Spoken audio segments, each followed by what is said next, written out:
Hello guys, म चाहिँ भर्खरै उठेँ अनि मुखसुख धोएँ अनि बिस्तार पनि उठाएको छैन। अब चाहिँ बिस्तार उठाउँछु। दिदी चाहिँ काममा गइसकिरहेछ। अनि फेरि म आजभोलि काम नभएर हो कि किन हो, राति 2, 3, 4 बजे सुत्छु अनि बिहान चाहिँ अलिकति ढिला उठ्छु क्या। अनि एक्लै पकाएर खाने हो। दिदी चाहिँ साँझ मात्रै आउने जहिले पनि। अहिले चाहिँ मैले अब खानसाना बनाउनु लगाएको छु। खाना बनाउँछु र पहिला रुम सफा गर्छु। अहिले चाहिँ पानी बसालेँ। पानी सानी खाएर हरेर सबै काम गर्छु। अनि त्यसपछि अब यहाँ पानी तातिसकेको छ। अब चाहिँ म पानी खान्छु।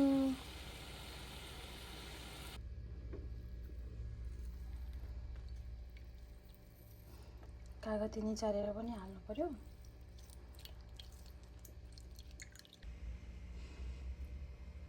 मह पनि अलिकति 1-2 चम्मच हालौँ न।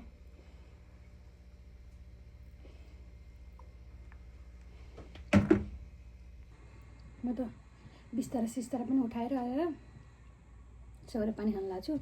यो पानी सानी खाइसकेपछि पनि चाहिँ मैले खाना बनाउँछु। सबै काम गरेर भ्याएँ। अब खाना मात्रै बनाउनु बाँकी छ। एक्लै छु, बनाउनु नै अल्छी लाग्छ कि खाना। दिदी पनि काम। साँझ चाहिँ मलाई झ्याउ लाग्दैन। आजभोलि त मेरो 1 महिना भइसक्यो खाना बनाउने मात्रै ड्युटी छ। कस्तो मिठो भएको माथि लास्टै मनपर्छ क्या यो कागती अनि त्यसपछि मह यो हालेको पानी चाहिँ लास्टै मनपर्छ। अनि म सधैँ बनाएर खान्छु। आफूले मात्रै पानी खाएर पनि भएन, आफूले लगाएका मायालुहरूलाई पनि पानी दिनु पर्यो।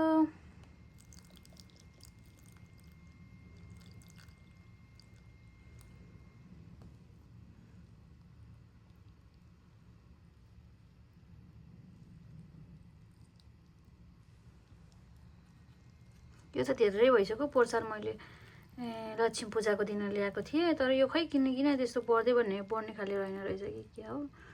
यिनीहरू त अब धेरै भएको छैन। त्यही पनि एकै ठाउँमा थियो, फेरि मैले छुट्टै रोपिदिएँ। यहाँ चाहिँ दिदीले रोपेको धनियाँ लसुन एकै ठाउँमा छ। यहाँ पनि पानी हालिदिनु पर्यो।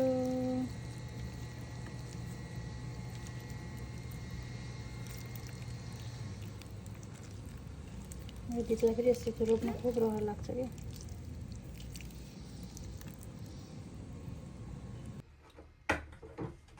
तेल ताताउँछु। मैले चाहिँ तेल हालेँ तरकारी पकाउनको लागि। जिरा पनि पड्काउँछु।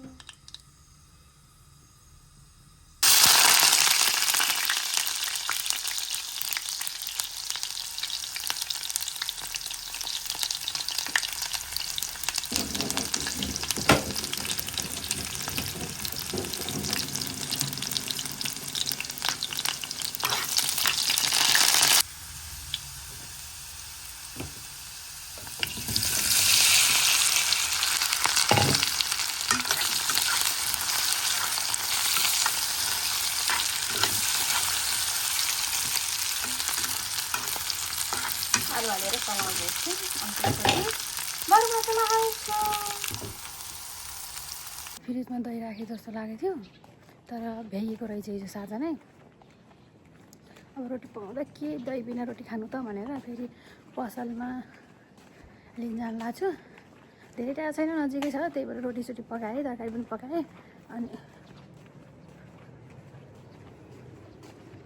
कस्तो नमिलेको के मिलाएर जुन टक्क लाएर अब चाहिँ मिल्यो।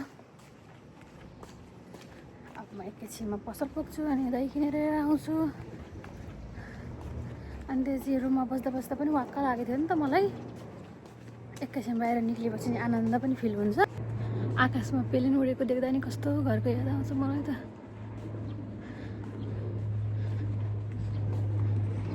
एक्लै छु अनि त्यस्तै बिचारी म यस्तै हिँड्छु।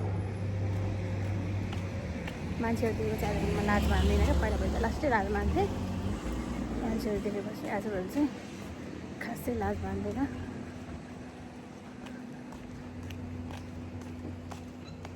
पसल आउन अब एकैछिन मात्रै बाँकी छ।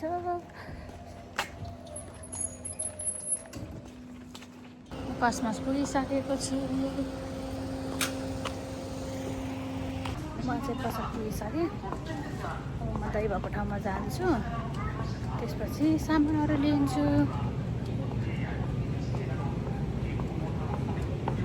सामानहरू त होइन दही मात्रै हो लिने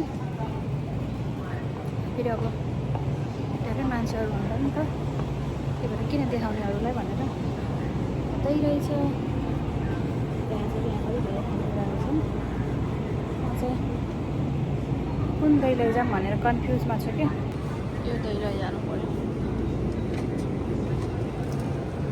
यो दही लैजान्छु अब मैले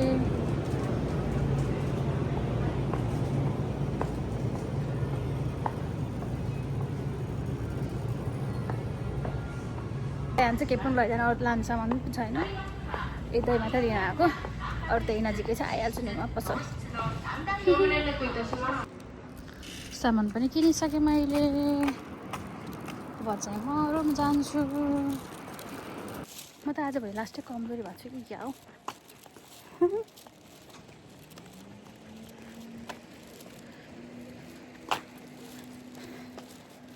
कस्तो राम्रो देखिन्छ क्या यो ठ्याक्क बादल लागेको बेला मलाई त आनन्द लाग्छ बाहिर हिँड्नु पनि कस्तो राम्रो छ है यहाँ फुलबारी छ कस्तो राम्रो फुलबारी छ